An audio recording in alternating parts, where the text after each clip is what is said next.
Hello दोस्तों, मेरा नाम धनंजय है। इस चैनल का नाम है फिजिफिन। इस पे मैं generally finance, strategy, investing, corporate and आपको सोशल इश्यूज पे वीडियो बनाता हूं।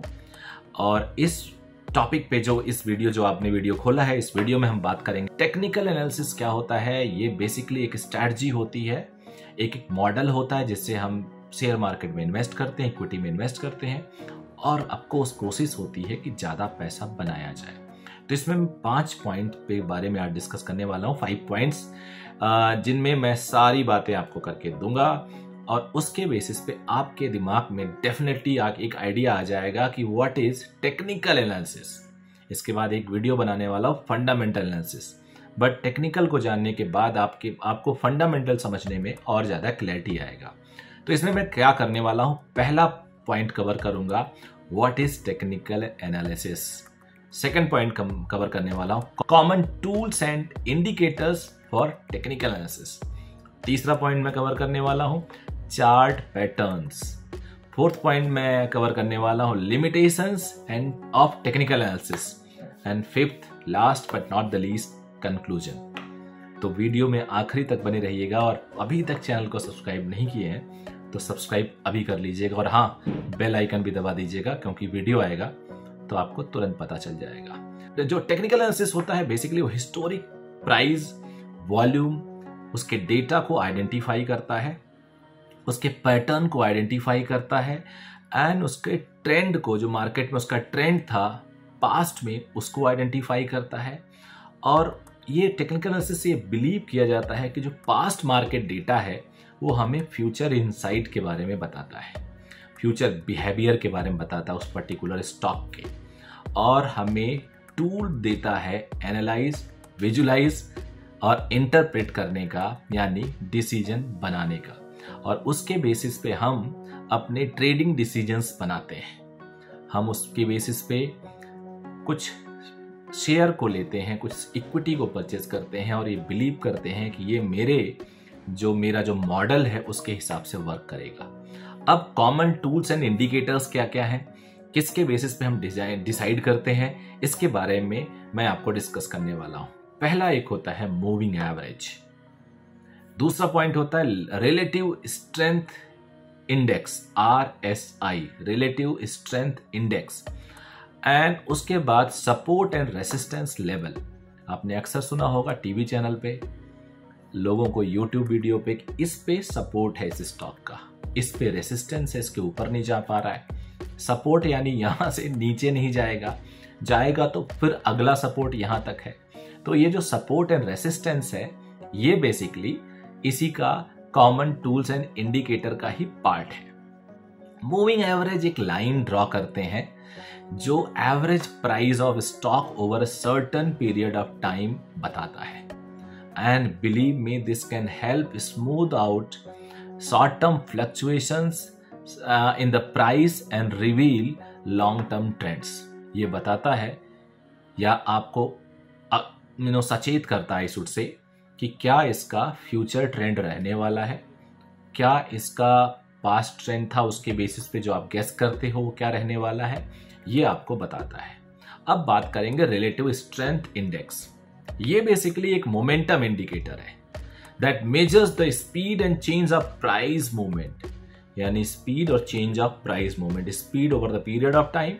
It can help identify overbought और oversold condition in the market। ये बताता है कहीं ये स्टॉक बहुत ज्यादा तो नहीं खरीदा जा चुका, कहीं ये स्टॉक बहुत ज्यादा तो नहीं बेचा जा चुका जिससे नीचे चला गया हो। तो ये रिलेटिव स्ट्रेंथ इंडेक्स बताता है किसी स्टॉक को ओवर परचेज्ड या ओवर सोल्ड तो नहीं किया गया है। उसके बाद support and resistance level, basically these are the price that the stock tends to bounce off, either as a floor as a ceiling, नीचे से बाउंस ऑफ करके आएगा या ऊपर से टकरा के आएगा, और रेसिस्टेंस से टकरा के वापस आएगा। तो ये सपोर्ट एंड रेसिस्टेंस लेवल की बात हो गई। अब हम लोग बात करेंगे कॉमन चार्ट पैटर्न की। ये कॉमन चार्ट पैटर्न क्या है, इसमें बड़े सारे मॉडल्स हैं। ये अगर आप इसमें पूरी की पूरी एक मास्टर डिग्री होती है, मैंने उसको किया भी है, मैंने पढ़ा भी है। एक होता है हेड एंड शोल्डर, हाँ वही जो शैम्पू है हेड एंड शोल्डर वाला, वैसा एक मॉडल होता है हेड एंड शोल्डर पैटर्न। एक होता है ट्रायंगल और एक होता कप एंड हैंडल। बिल्कुल कप एंड हैंडल। मैं अपने डिजाइनर साहब से बोलूंगा अगर पॉसिबल होगा तो यहाँ पे दिखाएंगे उस चीज को। अब हेड एंड शोल्डर की बात करते हैं। Pattern where the stock rises to a peak then falls, rises to a higher peak, falls again and then rises to a lower peak. This can indicate the trend reversal. गया, ऊपर गया, फिर नीचे आया। तो ये हेड एंड शोल्डर वाला यहां यहां यहां, समझ गए? इसीलिए इसको हेड एंड शोल्डर बनाया जाता है। ट्रायंगल क्या होता है? Pattern where the stock price moves with in a triangle shaped range. यहां पे अगर मूव करता है तो इसे हम ट्रायंगल पैटर्न बोलते हैं। This can indicate a period of consolidation before a potential breakdown, यानी कंसोलिडेट कब करेगा, ब्रेकडाउन कब होगा, ये आप इस पैटर्न से स्टडी कर सकते हैं। उसके बाद बात करेंगे हम लोग cup and handle.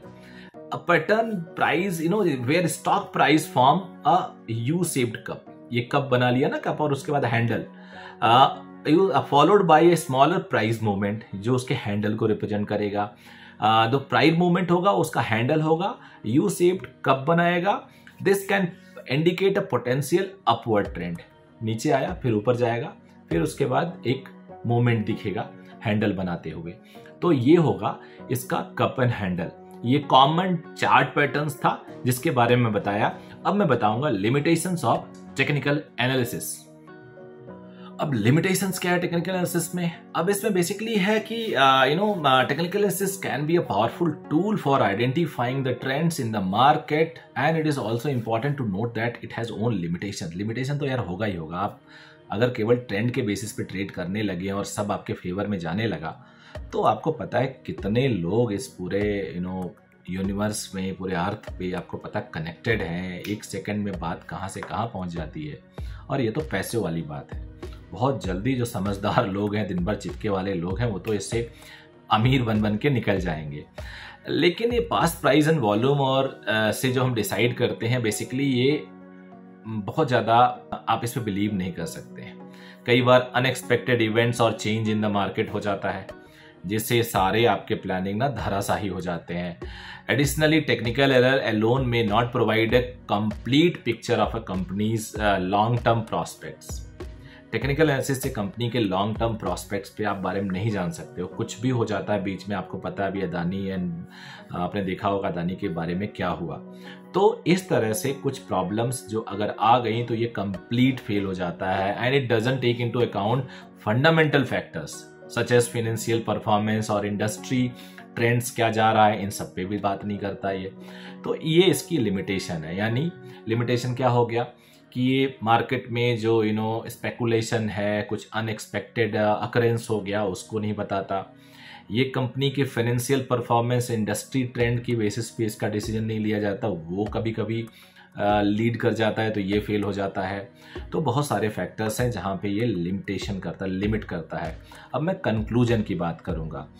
In conclusion, technical analysis is a method of analyzing stock market data to identify pattern and trend. ये तो रहा इसकी definition, but that can be used for the market trading. लेकिन जैसे ही आप investment strategy पे आते हैं तो it should be mixed with fundamental strategy.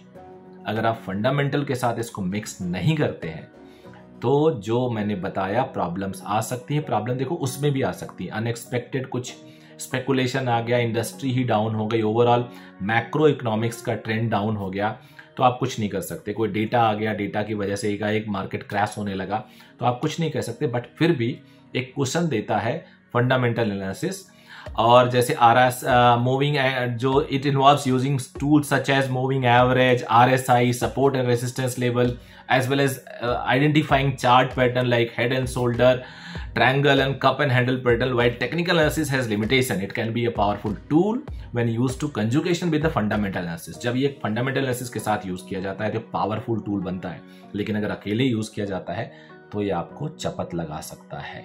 इसलिए मैं बोलूंगा कि कभी भी कोई एक बेसिस पे, एक एनालिसिस के बेसिस पे कभी भी आप स्टॉक परचेज ना करो। इन्वेस्टिंग डिसीजन तो बिल्कुल ना करो। हाँ, डे ट्रेडिंग में आप ऐसा सोच सकते हो, लेकिन उसमें भी आपको बहुत कॉशियस रहना पड़ेगा। एंड देन आपको अगर कंप्लीट नॉलेज चाहिए तो आप फंडामेंटल एनालिसिस भी करिए, टेक्निकल भी आप कोर्स करिए, बिकॉज ये एनालिसिस काफ़ी लोग करते हैं और इससे काफ़ी पैसा बनाते हैं। कई कई कंपनियां टेक्निकल एनालिसिस की मेंबरशिप देती हैं और आपको टिप्स देती हैं, और नेचुरली उनमें लोग बैठे होते हैं आपको कमाने के लिए, पैसा अर्न कराने के लिए बैठे होते हैं। तो it was all about my video. I hope आप थोड़ा एजुकेट हुए होंगे, and thank you for watching this video. All the very best, thank you very much.